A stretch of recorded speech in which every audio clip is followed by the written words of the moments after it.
สบายดีไอ้น้องเนาะผู้ที่มีใจมักปืนลม PCP เนาะหรือว่าปืนลมแฮงดันเนาะมื้อนี้เขามีปืนลมเนาะตัวนี้จะเป็นงานเวียดเนาะตัวนี้จะเป็นปืนเทคนิคอนะ2025ตัวนี้เป็นงานเวียดเนาะแล้วเขาจะมาอธิบายหรือว่ามาอธิบายเกี่ยวกับปืนบอกนี้เนาะปืนตัวนี้แม่นเนาะเขาจะใส่ถังคาร์บอนเนาะตัวนี้เป็นถังคาร์บอน 0.5 ลิตรเนาะเราจะเป็นเรา XM8 เนาะส่วนเก็บเสียงจะเป็นเก็บเสียง3เทคเนาะตัวนี้ถือว่าเก็บเสียงได้85%กล้องตัวนี้จะเป็นกล้อง BSA นะลูกค้านะตัวนี้ราคาจะค่อนข้างสูงแน่เนาะตัวนี้แม่นราคามันจะตกอยู่9.5 ล้านถือว่า9.5 ล้านนั่นเนาะลูกค้าจะได้อย่างแน่เนาะส่วน9.5 ล้านนั่นของเขาจะมีเนาะแถมลูกปืนให้1กับเนาะอันนี้เป็นลูกปืนเนาะกับน้อยหรือว่ากับ300 ลูกเนาะราคาอันนี้เนาะราคาลูกปืนเนี่ยเนาะถ้าเขาขายย่อยนี่แม่นเขาจะขายกับ110,000เนาะถ้าลูกค้าซื้อปืนไปแล้วลูกค้าต้องการลูกปืนเพิ่มกระสั่งได้เนาะเราจะขายกับละ100,000เนาะอันนี้แม่นเกี่ยวกับลูกปืนราคาเขาจะแถมชุดซ่อมเนาะอันนี้เป็นชุดซ่อมของ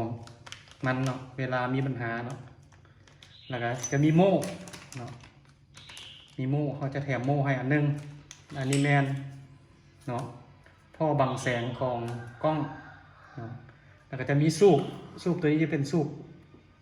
บกลางตัวนี้ตีนพับได้เนาะสูบกลางตีนพับได้รุ่นนี้แมนไซส์ดีเนาะถือว่าการฝากเครื่องหรือว่าส่งเครื่องของเราเนาะเฉพาะนครหลวงแมนมีเก็บปลายทางสามารถกวดเครื่องก่อนจ่ายเงินได้เนาะถ้าลูกค้าตั้งแข็งแมนเขาจะฝากรถให้เนาะถือว่าในการฝากเนาะเวลาเขาจะประกอบเครื่องแมนประกอบตามลูกค้าสั่งเวลาเขาเอาไปฝากเมื่อไปฮอดคิวรถแล้วเขาจะโทรหาลูกค้าแล้วให้ลูกค้าลมน้ำเจ้าของรถเนาะเวลาเจ้าของรถทับฝากเครื่องแล้วลูกค้าต้องได้โอนเงินให้เขาอันนี้แมนเฉพาะต่างแข็งถ้าลูกค้าท่านใดสนใจเนาะถือว่าติดต่อทางเบอร์โทรเขาได้เนาะอันนี้เป็นเบอร์โทรทางห้างเนาะเบอร์โทรวอทแอป020-919-72575อันนี้เป็นเบอร์โทรวอทแอปส่วนปืนบอกนี้เนาะบางลูกค้าเนาะก็ว่าโอ้เห็นกับเจ้าโฆษณาเนาะหรือว่าเอาขึ้นเฟซนะขายเนาะบางลูกค้าว่าโอ้ปืนเทคนิคเนาะทางคาร์บอนเนาะกล้อง BSA ราคาแม่น3.8 ล้านเนาะถือว่าบ่มีเนาะลูกค้าเนาะปืนราคา3.8 ล้านบ่มีเนาะเขาขอรับประกันให้เลยว่าบ่มีเนาะถ้าผู้ใดเนาะบางลูกค้านี่บางคนเนาะมักของถูกเนาะมักของถูกลูกค้าส่วนหลายจะมักของถูกเวลานั้นเขาจะบอกให้โอนเงินก่อนเนาะโอนเงินแล้วเขาฝากลูกเครื่องให้ลูกค้าบ่เขาบ่ได้ฝากเครื่องให้ลูกค้าเนาะเพราะว่าที่ผ่านมาเขาเห็นหลายเนาะลูกค้าถามมาส่งข้อความมาถามเขาเนาะว่าโอ้ฮู้จักผู้นี้ผู้นั้นบ่เนาะเพราะว่าค่อยโอนเงินให้แล้วเป็นอย่างระบบฝากเครื่องให้เนาะเพราะว่าอย่างเนาะจริงเป็นนั้นเพราะว่าลูกค้าหันมักของราคาถูกเนาะราคาถูกจริงถูกตัวเนาะส่วนท่านเขานี่แมนเครื่องเขามีรับประกันเนาะส่งในพร้อมเนาะเฉพาะทางคาร์บอนกล้อง BSA นี่เนาะแมนราคาแมน9.5 ล้านถ้ากรณีลูกค้าท่านใดเนาะถือว่างบบ่ถึงเนาะอยากได้ราคาถูกเขาก็มีเนาะคือว่าเขาจะมีแนะนำให้เนาะถ้ากรณีลูกค้างบบ่ถึงแมนเปลี่ยนเป็นถังเนาะถังอลูก้นม้นเนาะหรือว่าประกอบด้วยกล้อง Discovery เนาะรุ่นนี้เนาะกล้อง Discovery เป็นกล้อง Discovery 3-12x12 ms นี่เนาะถ้าประกอบเนาะ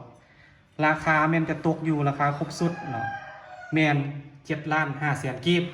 เนาะถือว่าราคาแม่น7.5 ล้านกีบเนาะเฉพาะปืนเทคนิคเนาะถ้าราคา7.5 ล้านแม่นถังอลูเนาะกล้องเป็นกล้อง Discovery เนาะถ้ากรณีคือเขาเว้าไปแล้วเนาะถังคาร์บอนเนาะ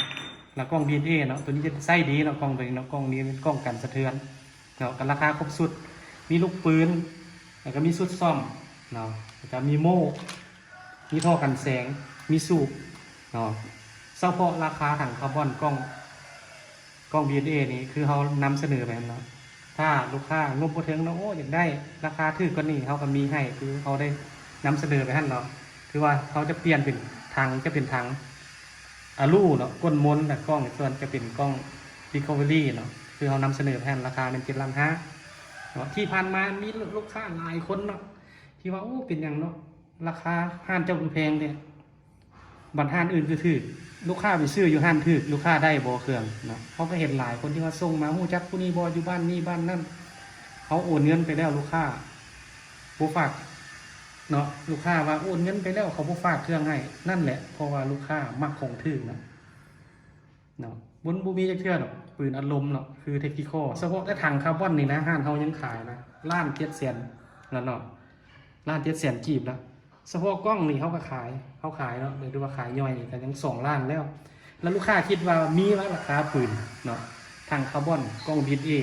เนาะราคา3 ล้าน8หรือว่า4 ล้านมันบ่มีหรอกมีแต่ว่าผู้ใด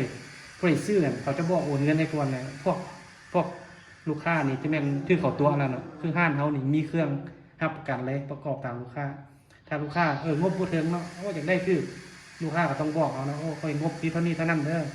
แล้วเขาก็จะแนะนำลูกค้านะว่าถ้างบบ่ถึงเขาจะเปลี่ยนเป็นถังอลูราคาจะถูกลงเนาะถ้าเป็นกล้องRecoveryราคาก็จะถูกลงเนาะส่วนเบอร์โทรแม่นตามนี้นะป้าเนาะเพราะว่าตามนี้นะเบอร์โทรทางห้างเนาะ